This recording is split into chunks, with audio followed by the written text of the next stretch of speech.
Jamison Nesbitt, thanks very much for joining me. How are you? I'm good, sir. How are you, David? Good, good. So, as you mentioned, you're typically on the other side of the aisle. Yes. Yes. How does it make you feel? And I'm sure this is from years of experience. It's amazing when you learn how to ask questions. You also learn how to answer them.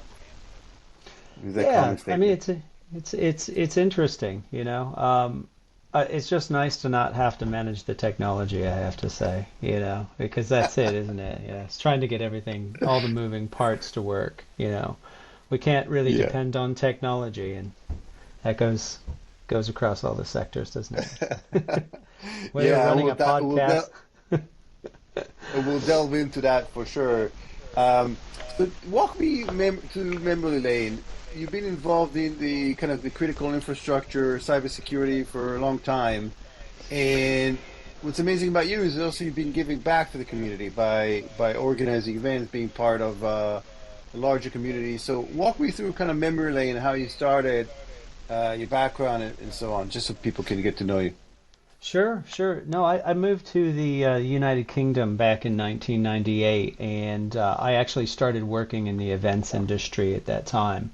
And I had various different roles. I had no idea what I was doing, and it was just a job. It kind of chose me. But as time progressed, I started to find that for particularly in the events sector that I needed to align myself with something I was a little bit more passionate about as opposed to just running events. So I ended up producing and managing and looking after energy sector division for an events company. And part of that was basically diving into the research into topics like battery storage, demand response. I launched one of the first smart grid cybersecurity shows here in Europe. And the more I dove into the energy side and the digitization side, the more passionate I got about the fact that we were building things that were not secure, that had a lot of promise, but simply weren't secure. And from there, I've just grown into this particular role. I still run events, and I run those events, one, to give back to the community, two, but it's also my core financial stream for the Cyber Senate. And everything I've learned from working with amazing individuals, mostly CISOs, through this whole journey. So I've not been the guy that went to school and got certifications. I'm not the guy that configured PLCs over at National Grid or anything like that. I'm the guy who sits up on stage and talks to a lot of these C-level executives about what's keeping them up at night, and how we're going to get from point A to point B, what those challenges are. And I've been doing this for years now, as you've rightly said. Yeah, and isn't it amazing that this is when I interview folks and I get a chance to speak with them, and it's you feel like that, oh, you like chose your career path, you picked a fork in the road, but a lot of times they, as you mentioned, the fork picks you. you Yeah. you kind of fall into things, and sometimes it's just because you find a passion, but the passion you find is through doing, not necessarily that you are kind of like looking to see what you're passionate about, but you end up doing something and then you realize that this is something you like to do. And it's really interesting because that's what I suggest to like the younger generation is just go out there and do stuff. Mm. In your case, you're organizing niche events, like like it's amazing. Like you can do an event about the battery power. Like think about the long tail of what does that mean. There's a lot of people that are interested in particular energy sector, but the slice of that, and in the cybersecurity space, the critical infrastructure is another slice. It's a it's a slice of a slice of a slice, but it's still the long tail, meaning that there's a lot of people that are very interested in the specialization, meaning that you're really focused on that particular sector, provides value by itself. And so, talk to me about the events you host. You mentioned that you talk to C-level executives about the risk associated with infrastructure and so on. First and foremost, why why host these events? I mean, aside from financial gain, you're obviously passionate about doing that and again giving back. Why do they need that? Is that because the information sharing is not available to them, or is it something that they need to do to get better? I know that the adversaries are doing that on a regular basis, meaning that they have forums and information share internally. Do you find that they creating these events provide that platform for people to for these type of executives to advance themselves and share ideas? Yeah, absolutely. They when you look at it, I mean, these are companies, right? And they all have their HR processes, and and what they require for each division, and they all work in silos. There's these different divisions, and they all work for these very large companies, and often, as we see in the corporate world, there's a lack of communication and a lack of collaboration from one office to the other. And then, when you consider the impacts of that lack of communication, and then you look at the wider spectrum of, say, cyber threats, even, it's like, okay, so how are these folks getting outside of the box? How are they getting outside of their office comfort zone or their normal workplaces, to understand what their peers are doing and understand what types of threats others are experiencing. And there's a lot of channels out there for a lot of ISACs and information sharing forums and things of this nature, and it's a great resource, and I think that the industry really needs that. What I would say is that folks need to get out more. They really do need to get out more, and they really need to press on their C-level executives to help them get out more, get out and learn. Just at our last event, I had several graduates there, and I have people who contact us who are new to the industry and just want to dive in, with some of these C-level conversations and learn more. And I think, okay, let's bring them on. This is it's karma. Let's get these people in here. Let's get them ingrained in what's happening in the industry. They can hear from a lot of these C-level execs about what's happening, and one of these days they'll come back as a C-level exec and say, "Hey, I spoke on the Cyber Senate," and that's where I got my interest or my passion, or that's where I met Joe or Sue, or whatever the case may be. But yeah, these events are critical for people to share information. And there's some very good ISACs out there as well, and there's of course a lot of threat intelligence information resources. So it really depends what you're looking for as a professional. But I find that collaboration and information sharing at these shows is critical. Um, from our perspective, if you're running an event and you're trying to reach people, they're not going to pick up the phone if they don't know you. Rarely. And even from another perspective, if you're a cybersecurity professional that works for this utility company or this railway, you're going to want to know what your competitors are doing and what your peers are doing. And by going to these forums, they get that opportunity to have that cup of coffee in the hallway and talk a little bit more about what's happening in the world and how they might be able to assist each other. Once they've met, they can pick up the phone. They can share emails. They can whitelist a domain so they can have that communication. But otherwise, things get very siloed, and it's a bit of a dangerous place to be. It's a double-edged Yeah, and sword. we took a bit of a a break during the COVID, and then things are starting to come back. And what do you feel makes an event successful? Like, what's the secret sauce? Because some events are like a little blah, a little, flavorless, and some events are you can really feel the energy in the air in terms of the participant really getting. And I feel like again, it's all about the feeling. It is not so much about the content, how people felt when they attended the event, how they felt when they rubbed shoulders with others, how they felt being perceived, and so on and so on. Sure, sure. It's a very difficult industry. Um, probably one of the most stressful jobs you could possibly have. And as far as a secret sauce, I don't really think that there is one. I mean, at the end of the day, it's about who you know to some extent. But our vision and my core ethos on this whole thing is content is king.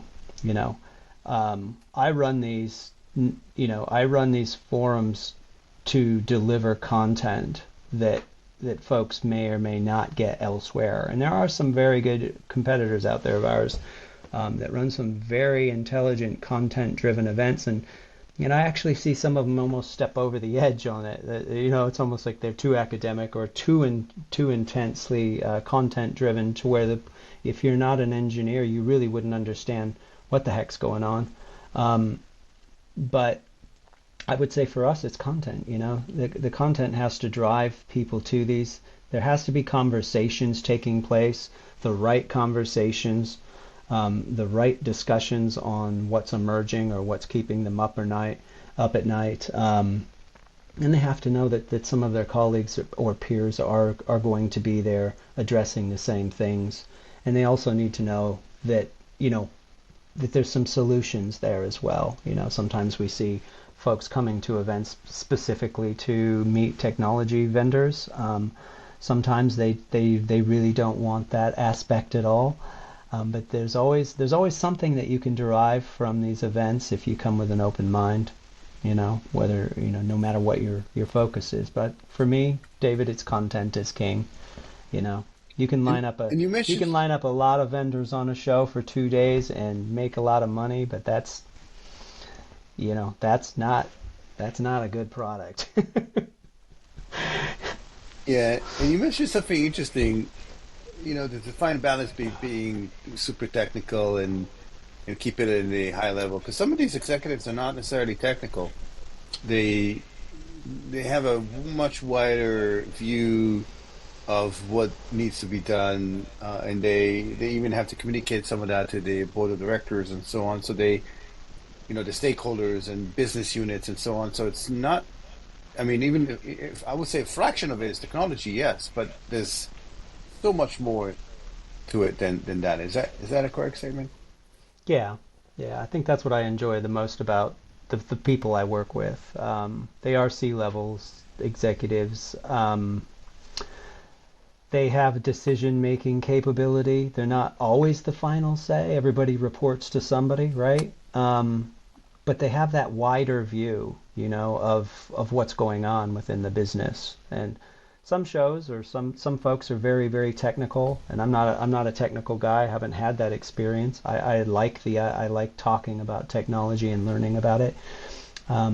But I do find a lot of the C-level folks we work with, they have specialists for all the technology, and that's where those decisions are made and those conversations are had. They have that intelligence accessible to them, but they are also seeing the wider business risk. They're also seeing where the funding's coming from, or not coming from, and they see how the organization's really looking at their risk profiles, and they can kind of stand back and look at this process, people, and technology, and make some pretty strategic decisions. And I can relate to that. I can look at that and say, okay, you're right. Obviously, if you don't have the skill sets in place, you're going to have a hard time taking care of A, B, and C. If you don't have the money in place, you're going to have that problem. So, a lot of these C-level people will look at it and they'll say, I need to have a relationship with my chief financial officer. I have to have a relationship with the technology divisions and the threat mitigation teams and the analysts, and so yeah, I enjoy working with those folks. They've got their eye all across the board. And speaking of critical infrastructure, and specifically the aviation industry, first and foremost, I would say, isn't it amazing that the sheer volume of air traffic around the world at any given time, even when we're having this conversation, and there's just so many moving pieces associated with the aviation industry, from from ground operation to airplanes to the whole supply chain, and things are just working. And these are the folks behind the scenes that have to keep it that way.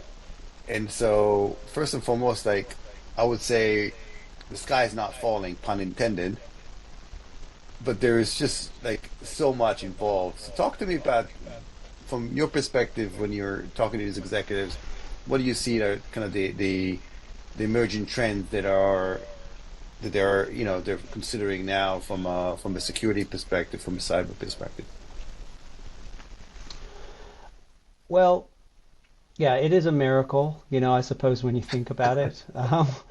How many Isn't it really? just It's you amazing, know it Jameson. how many planes there are in the sky as we're having this conversation, how many people are running going through these airports, and how safe everything actually is. It's a magical feat without a doubt, and it's difficult to even think about what could happen, um, but doesn't, every 5 minutes. Or potentially does, and we're just not hearing about it as much as we as the regulators or authorities may be. But I'm sorry, what was the question again? I'm just digressing here a bit. Well, Just no, no. Just in terms of the executives, like what do they fear the most? So what's their what's on the agenda right now in terms of, and you have the kind of the glimpse because you were a yeah, bystander yep, sitting there, yep, and they're talking about their issues and they're collaborating, but you have a unique view of things because you were kind of the sometimes the organizer, the fly on the wall, and be able to absorb some of that. So it'd be great to hear yeah. your perspective. Yeah, yeah. I write a lot of it as well, and then I go back to them and I say, "Is this right? Did I write too much?" And I always write too much, and they always help whittle my content down. So God bless them. Um, there's to me that the sheer level of complexity of the sector is really shocking, and I think aviation's probably my favorite sector. It's the hardest sector that we work in, but the sheer complexity of it all is profound, and the ecosystem is so massive, right? So depending on who you speak to, there's a plethora of different issues that are keeping folks awake at night. We had a wonderful presenter recently talk about ransomware, and ransomware is still probably, from my perspective, the biggest threat from what I've learned, and across all these industries, and it continues to be. And you don't hear as much about it as what's actually taking place. Who's paying out? Who's not paying out? Who's been hacked? Who hasn't? But we had a fantastic presentation recently on ransomware and some of the nation state actors and some of the others that are targeting these organizations, these aviation airports and airlines for financial gain, and the sheer amount of activity that's taking place on the dark web and the monitoring techniques that are taking place to watch that activity on the dark web, and then the collaboration with authorities, federal authorities, law enforcement, and whatnot, to correlate that information and watch that activity, and watch it proliferate, and then to be able to track some of it and then not be able to track some of it.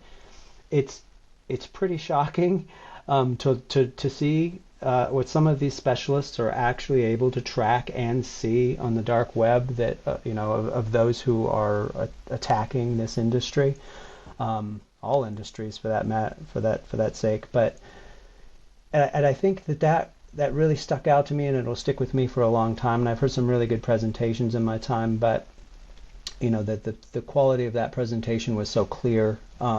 So that's just one element, and the supply chain. Of course, supply chain is just a massive issue, with all of these industries, and it only gets more difficult when you bring the politics into play, whether it be tariffs or Brexit or these types of things. And we've had conversations over the year about procurement, and legal language. How do we solve the supply chain issue? With Heartbleed, where I was told at one point, and by a business colleague that it was all in the procurement language, that we need to address this from a legal perspective, and hold those accountable, those third-party vendors accountable for you know situations that presently they're not accountable for. So Yeah. there's Have you these seen types. the Jason? Just a double click on the supply chain. I mean, we just seen recently with the CrowdStrike, kerfuffle where the airlines were. I mean, they got any Windows machine that was infected or not infected, but had the update error. Um, I mean, that crippled the airlines. I mean, I believe that I don't know how many flights were delayed or canceled for those couple of days, but that's a pure supply chain issue as well. It's just as you described. Yep. Well, it's that cascading domino effect, right? Because there's everything's connected, and from what I have learned, CrowdStrike, of course, wasn't a hack, right? It was a mistake, you know, um, that somebody in that organization did the wrong thing at the wrong time, and it wasn't monitored appropriately, and it had a pretty devastating effect. So it kind of brings us back to the original question of what's keeping these folks awake at night, and it is that insider threat, as well. So you have these insider threats, and some are malicious, and some are just pure accidents. Somebody happened to press the wrong button at the wrong time, and it had catastrophic consequences. So this the skill set and the training and the culture around cybersecurity is one of the key elements, I'd have to say, just to kind of round this question off, that we see is probably keeping most people awake more than the technology and the ransomware. We have all these things that are going to happen. It's not if, it's when. How prepared are you? Are you able to get back up after an attack and keep operations running? I mean, those are the champions, and we were talking about that at the recent show. The real champions are the ones that are ready, that know it's coming, and they're going to get hit. And you can't cover all the bases. You can't get all the best skill sets in. You don't have all the money in the world. You don't have all of the endpoints covered. Many of these organizations don't even know where their assets are. Some of the critical assets they might have identified, but if you ask most organizations, they don't have sight on the 30,000 assets. And if they had to blueprint them all, you'd probably see that they only highlight 1,500. But there's all these endpoints every place else. So there's all of these different areas that could be that could be the attack surface that brings down the organization tomorrow. But it is, of course, how quickly do they get up? Like, okay, we're ready. We're ready for this, And it would be great to see a lot more of that. But I think that we are shifting in that direction. And it kind of comes back. It comes back to that collaboration and that information sharing, and what good are these conferences for, and how well do you know? My colleague's business across town just got attacked. They haven't been able to operate, and they lost 18 billion in the last week. What can we learn from them? Will they share any information on that? That's the way forward, isn't it? I don't think we're ever going to get ahead of a lot of the other aspects. Yeah, and Jason, you alluded to something during this conversation. You mentioned something to the effect about the regulation and how it affects especially the critical infrastructure. There's directives from the U.S. government, but I'm assuming that there's also some that similar directives on the European side to manage and enforce security and cybersecurity measures on specifically on critical infrastructure. There's always this dichotomy between the private sector protecting themselves, and then there's a regulatory body that enforces some rules and guidelines on how to do so. What's your take on it? Should we rely heavily on the regulation, the regulators to support this, or should we let the kind of the private sector do their own thing? My personal opinion is that regulation's a good thing. Um, Most of our events themes are secure, secure innovatively, or innovation, securely innovate, right? And I believe that we should be promoting secure innovation, and that we need those private companies to continue to innovate.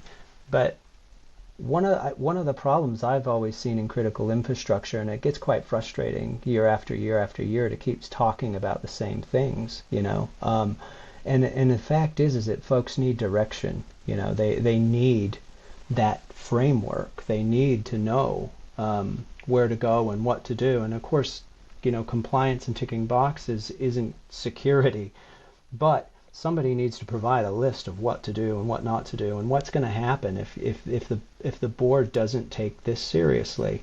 And I think regulation's a really good thing. I think there's far too many organizations out there thinking they might be able to solve the problem with a silver bullet. They might be able to solve some of the problems. They can't solve all of them. And there's a responsibility that comes with this power and this complexity, that these organizations should ensure that they're accountable. They need to be accountable. And for far too long, I think they haven't been accountable. When we see the graphics of the ostrich sticking its head in the sand, and there's just been far too much of that going on for a long time. And I think that the regulation, especially say in the United States, if you're not up to speed, if you're not compliant, they're going to bring the hammer down. You're going to get penalized. That provides a lot of financial motivation to people that have the money to actually make a difference, and they need to get busy. And that's the way I feel about it. I'm also a big proponent of innovation and private sector having the freedom to do what they need to do to create new solutions and new avenues for growth.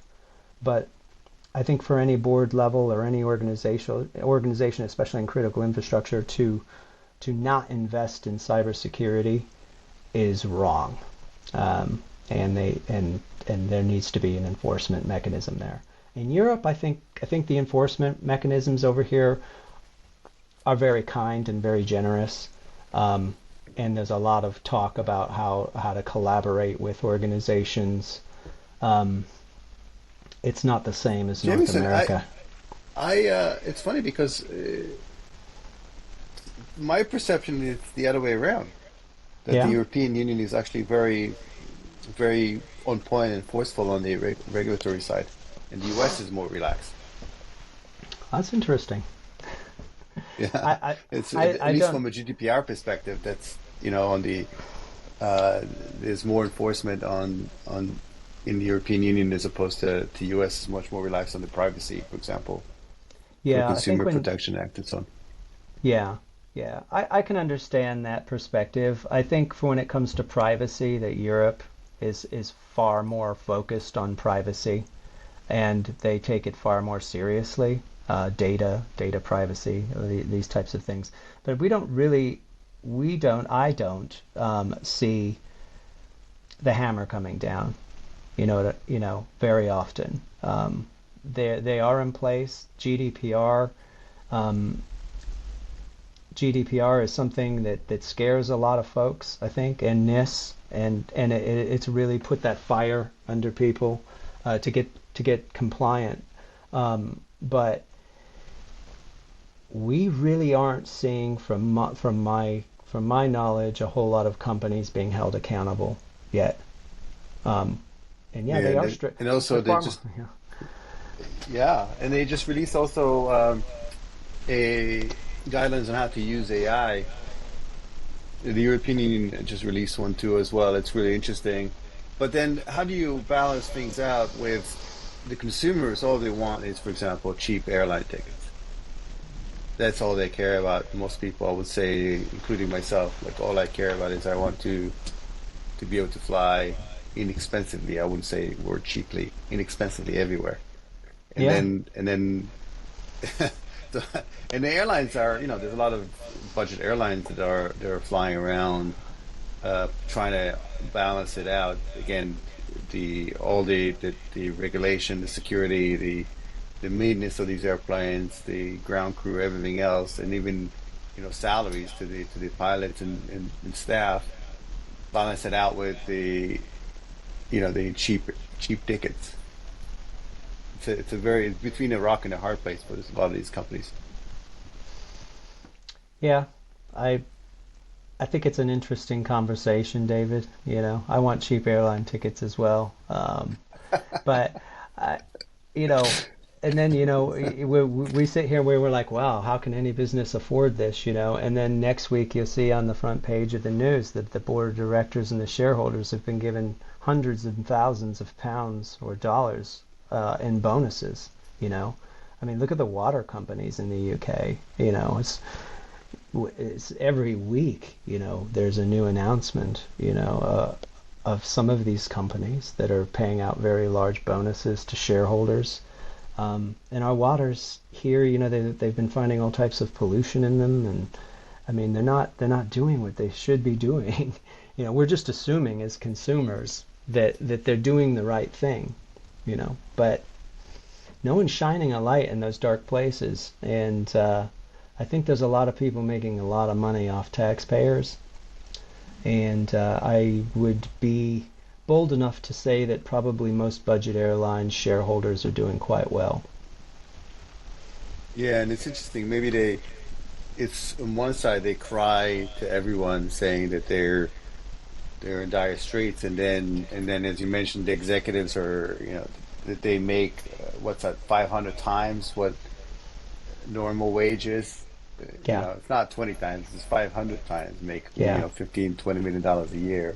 yeah, And then if they're speaking of innovation in cyber, they will go out to the vendor and nickel and dime them, asking for 85% off on their solution on a yearly basis, just because they're a big airline, so they're like knockoff. So it's quite the dichotomy. But again, nothing is perfect. I think this is we have to operate in this imperfect world. I guess there's nothing we can do about this. well, I think there are solutions out there, and I've met a lot of really interesting people who've really created some interesting hypotheses on how to move forward, especially in cybersecurity.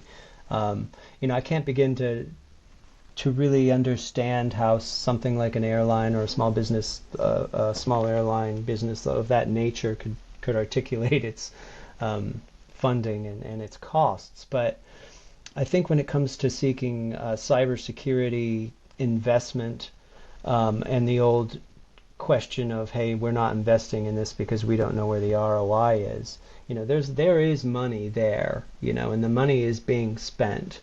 The shareholders, of course, they're used to a certain lifestyle, and anytime it dips beneath that fundamental baseline that they're used to, it's the panic zone, right? But when we consider how much money is being invested in digitization, and predictive maintenance and all of these operational efficiencies, and of course AI is now this thing, but you see it from the CIOs and the CTOs. They're the ones who are driving forward most of the digitization and digital transformation. They're the ones who are getting the budgets, and I've been told that the IT sector is of course more mature. They're used to getting bigger budgets than the OT sector. Fair enough. So I think fundamentally professionals in the industry have to look at how they can sell cybersecurity to the board of directors more effectively.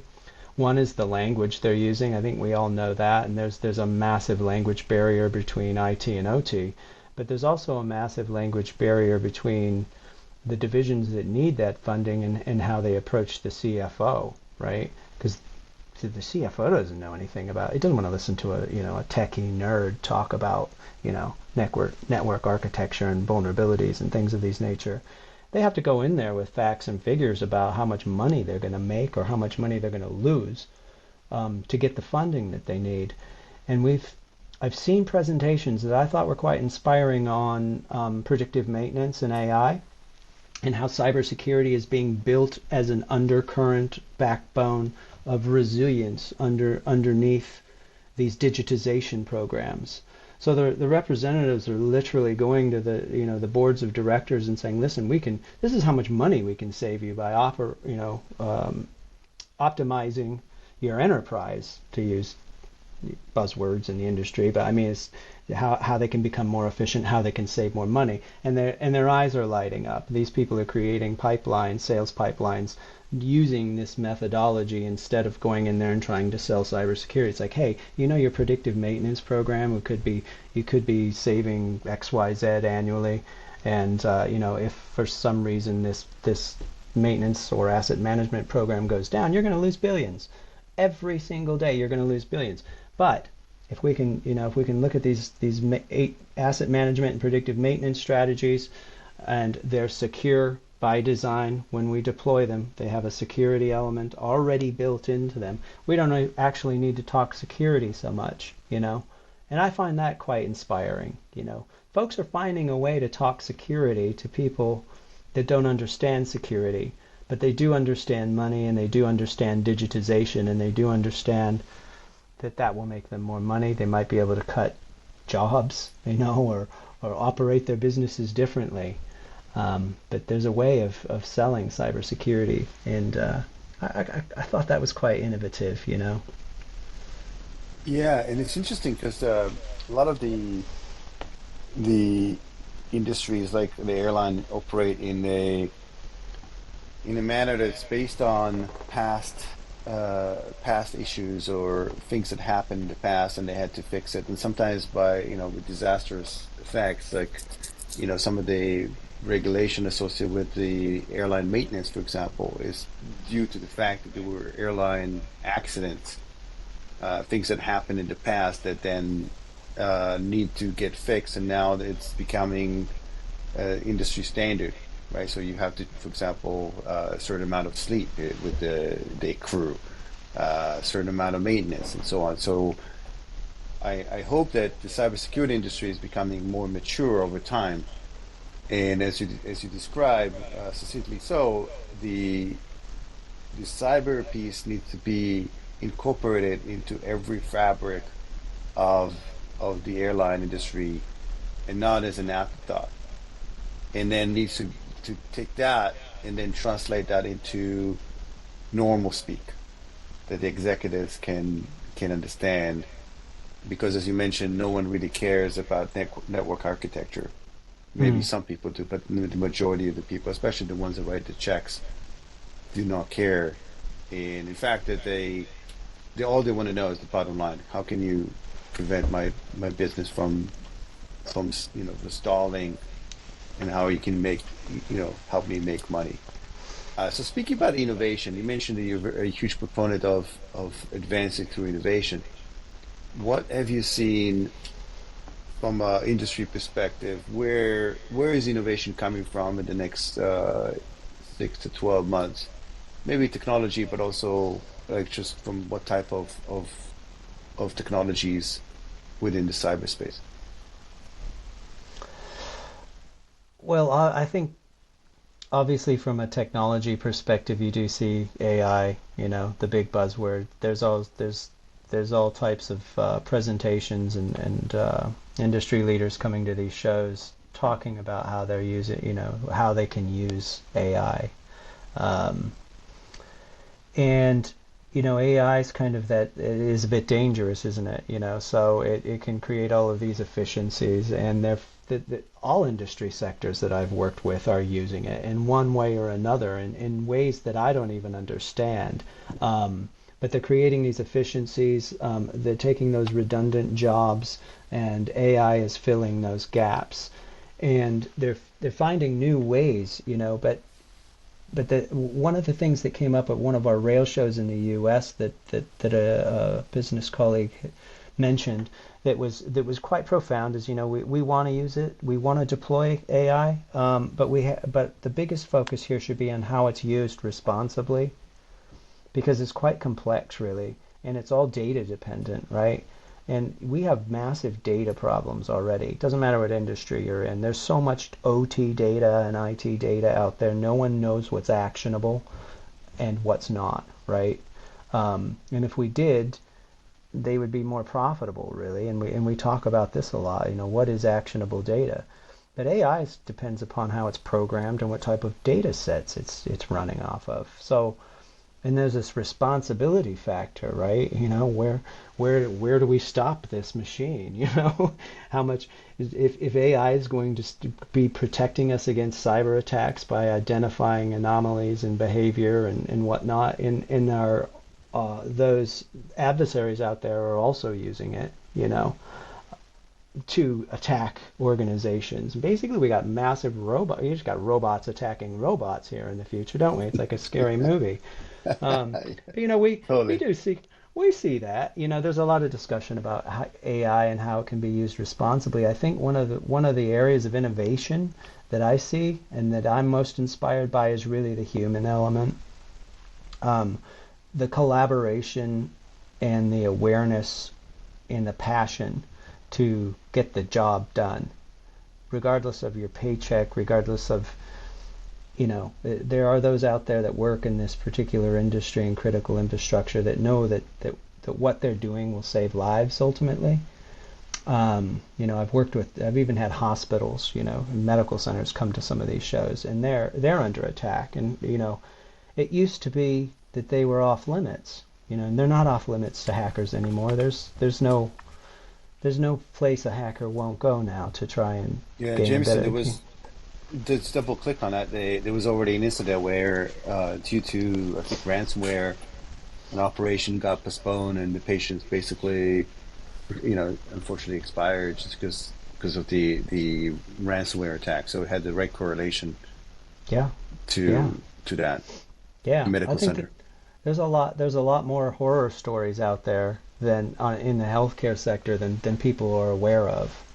And I think there's a lot of really good PR people keeping a lot of this stuff from hitting the papers. I think there's a lot of talent out there in that respect. It's Well, like an some of the most. inverse PR. Yeah, yeah.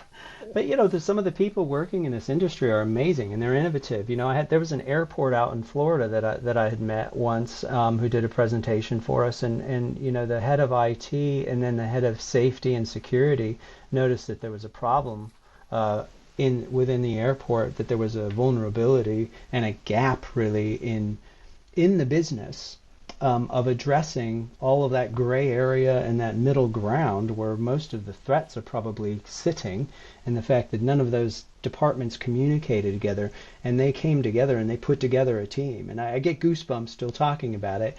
And they came together at our conference and they talked about how they did this for this airport, and they weren't asked to do it. They weren't paid to do it. They weren't asked to do it. They just saw that it was a threat and that a team needed to be put together to solve some of those problems. So they kind of came out of their silos. They created a team for this airport, and they were moving forward. To me, that's innovation. That's driven by passion and Yeah, human. and it's amazing, Jameson, to hear stories like this because again, from if you look at the passenger that is frustrated with the airline, that the flight got delayed by an hour, so they go to the check-in counter, start yelling and screaming at the attendant. But the underlying, I think, notion that you provided is that these people actually, I would say, majority of them do care, and then provide this human element of protection that the end of the day they want everybody to fly safe and be safe and provide the best experience possible. And I think we as passengers, we first of all we take everything for granted as we described earlier. It's absolutely amazing that things are just kind of like keep on chugging along. And then we also take for granted that these people have our best interest in mind. Yeah, I would say that's a fair assessment and very kind. We all get frustrated at airports, I could tell you, but and on top of that, I would say that the cybersecurity people that are working for these organizations, they're it's not the biggest paying job in the world. They're doing this because they care, and I find that a lot. They care. If these people working for energy companies, I've met, and I used to run nuclear cybersecurity shows too. These folks know that they're making an impact and they're doing a good thing, uh, by by showing up every day and giving it 110%. And I think you see that with the cybersecurity people involved in aviation as well. They're passionate about what they do. There's a massive need for it. There's not nearly enough specialists out there in any of these sectors, and yeah, it's a real opportunity. I Yeah. think we're all And blessed. the I issue think is we're that quite they, blessed. yeah, absolutely. And the issue is as well is that it's a bit of a thankless job, meaning because if you do a phenomenal job, nothing happens. It's Yeah. how do you then quantify, what are the key performance indicators? I think there's just basically the project based, but how do you know that the department, your security department is actually doing well? Aside from the fact that you don't get hacked, or you don't get hacked, or you remediate real quick if something does happen. Yeah, I think there's probably some KPIs and some measurements there. Again, I think, if folks are going out to conferences and they're going out and they're meeting their peers, and they will hear the horror stories, obviously in the press, and if they're not on the front page of the news, they should be celebrating. Um, because from what I've heard, there's a lot of activity going on, and with this Ukraine war and the Israeli conflict, it's and the Russian and China threats have been a major focus of cybersecurity professionals trying to mitigate those. From the day I started, it was always, those were always the key threat actors, right? Um, but yeah, I think there's a lot going on, and if they're not on the front page of the news, then they can celebrate.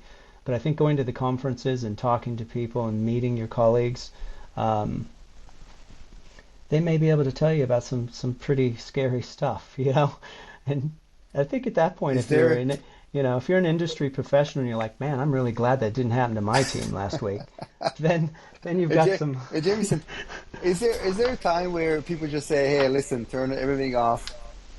Like there's something we need to discuss in private that doesn't leave, yeah, this area." Did you have any previous to things like that happened where people like executive wanted to share stuff that happened, but they could not do it in any other form? Yeah, they usually take place over a coffee, out in the hallway amongst trusted individuals. We do see that a lot of the folks in this sector know each other, or know of each other, and there So is it's a like lot the of water cooler conversations. yeah, yeah, it is. I mean, the Cyber Senate itself, we operate a very sensitive forum. We don't let journalists, publicists, and we're even sometimes quite strict about phones and recording things and taking pictures of things. But it does depend on who you're working with. If stuff's too sensitive, obviously speakers aren't going to share it. But we do get a lot of conversations in there. But I think cybersecurity professionals are very careful.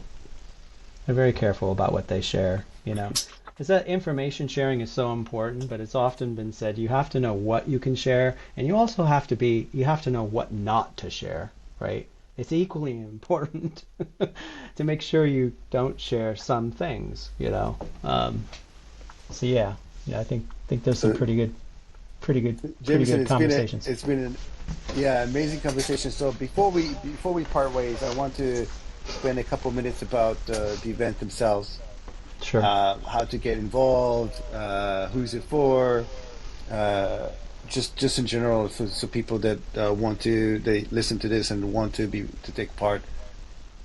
Any information you can share, that'd be great. Yeah, yeah, sure, sure. So we just finished our aviation cybersecurity show, and that ran for 4 years before COVID.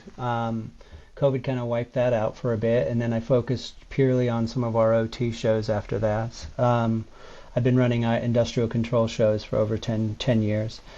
Right now, we're very focused on transport. We see that as an emerging sector. There's still a lot of other great sectors out there, but for now we're focused on those transport sectors. So we'll have aviation cybersecurity webinars coming up quarterly. So we're going to keep running with the professionals we know and building that visibility and those opportunities. Those will take quarterly, and they'll be announced on cybersenate.com and shortly. And we will run our aviation cybersecurity show in London every year. We've been asked to do it in the Middle East, and I'm probably going to take it to the United States next June. We also have the Rail Cybersecurity Show, and I launched that about 10, 11 years ago now. And the progress that sector has made has been phenomenal. Very, very, you wouldn't believe how quickly they've matured compared to, some of the other sectors. And it's been an absolute privilege to work with those people. But yeah, that takes place in March on the 11th and 12th in London. And we pioneered that topic. We run it in the United States as well at the end of May, when we typically do these things in Florida for the U.S. And of course, that's railcybersecurity.com, or you can just visit cybersenate.com. All of our events are designed for critical infrastructure operators or operators of essential services. So one of our core focuses is to make sure that we get in, those who are responsible for our safety and security of our airlines, our airports, our railways, our nuclear plants, whatever it may be. So those are our key speakers, are always the asset owners. And then we also like to bring in a layer of really high value vendors, particularly those who have really good case studies, not sales pitches, case studies that can show exactly what role technology and innovation can play and how it can assist. So those are the types of folks you'll meet. We work with a lot of government people as well.